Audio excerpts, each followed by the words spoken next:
for selling fried chicken. You know, in fact, the state of Kentucky, they put me up a marker down at the side of my original restaurant down there in Corbin, Kentucky, here just a few years ago, and it said that I was Kentucky's most famous citizen. That's pretty good for a fried chicken salesman, don't you think? Oh, yeah.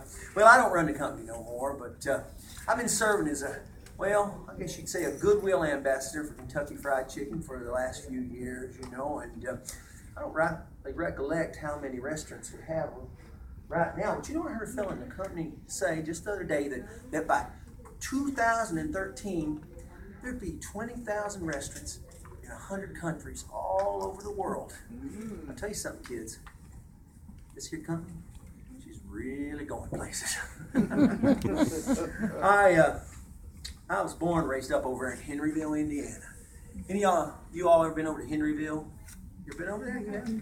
It's just a little old place, ain't it? Ain't much to it. But my papa, see, he died when I was just 5 years old. He left my mama to raise me and my little brother Clarence and my little sister Catherine. See, I was the oldest, you know. And my mama, she worked awful hard to make ends meet. She was, Mama, she's always kind of a big woman, you know, and I guess that's why I was always on the stocky side a little bit and husky, you know. Well, Mama, she sharecropped that old farm that we had there, you know, 80 acres for whatever she could get out of it. We had a milk cow and a few pigs and some chickens, you know, and so forth. And, like I said, she'd do anything to make a buck. Part of the time, she'd sew clothes, you know, for people. She'd make up a nice, pretty dress for the lady folks, or she'd make up a new suit of clothes for the men, you know. But see, back in them days, people was awful poor. And a man didn't have too much of a cause to wear a suit of clothes. In fact, a man only wore a suit of clothes 2 days in his whole life. The day he got married and the day he got buried. If any of you men are married, you probably recognize the connection between them two things. Well, now, one summer, as I remember, my mama, she took a job over at the tomato canning factory over there in Henryville, you know, and to make a little extra cash. And she left us kids there at the house to take care of ourselves. Now, you got to realize I was only 7 years old at the time, and I was the oldest. Now, you kids think about that for a minute. Now, my little brother Clarence, he's just 5. Little Catherine was only 3. Now, think about that. Having to take care of your little brother and sister all by yourself. And now it was a good little piece up to the tomato canning factory there. Mama's brother lived in Henryville, so some nights she'd just stay with him instead of having to come all the way home. And us kids, she left us there to fend for ourselves, like I said. Well, in this day and age, I know people have a fit if somebody did something like that, wouldn't they? But you see, things was different back then.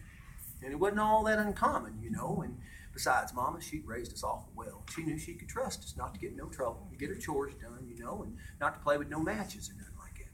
Well, that summer, right there, when I was 7 years old, that is when I had my very first solo experience of cooking.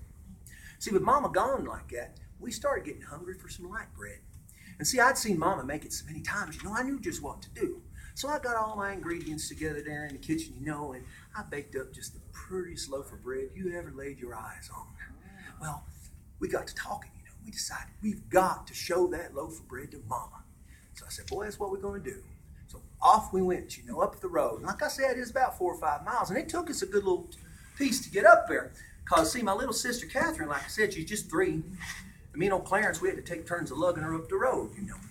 Well, when I got up to that tomato canning factory, that's where old Harland Sanders got into trouble, I'll tell you.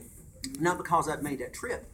But you see, all them women folk who worked on that tomato peeling line with my mama, they all had to line up and see that little boy who'd bake that loaf of bread. And they all had to give me sugar right there on the jaw. I about swore right then and there that I was never going to cook another day in my life if I had to take a mugging like that.